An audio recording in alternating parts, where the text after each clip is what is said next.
નમસ્કાર, સ્વાગત છે આજના અમારા શોર્ટ વિડીયોમાં। આજે આપણે લઈને આવ્યા છે મિશ્રણ પદ્ધતિથી પાસ અને નાપાસ થયેલા વિદ્યાર્થીઓની સંખ્યા શોધવાની સૌથી સહેલી રીત। તો ચાલો શરૂ કરીએ આપણા ક્વેશ્ચન સાથે। એક પરીક્ષામાં 120 વિદ્યાર્થીઓએ મેળવેલા સરેરાશ ગુણ 35 છે।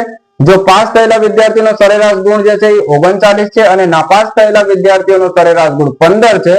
तो पास થયેલા વિદ્યાર્થીઓનો સરેરાશ ગુણ આપણથી પૂછ્યો છે। આપણે વાત કરી ગયા સ્ટાર્ટિંગમાં કે આપણે એને એલિગેશન મેથડથી એટલે કે મિશ્રણ પદ્ધતિથી સોલ્વ કરવાના છે। અહીંયા પાસ, અહીંયા થઈ જાય નાપાસ। તો પાસ જે છે એનો સરેરાશ કેટલો છે 39, નાપાસ જે છે એનો સરેરાશ કેટલો છે 15 અને ઓવરઓલ એટલે કુલ વિદ્યાર્થીઓનો સરેરાશ કેટલો છે 15। આમાંથી આને વાત કરીએ તો અહીંયા આવી જાય 20, આમાંથી આને વાત કરીએ તો અહીંયા આવી જાય આપણું 4।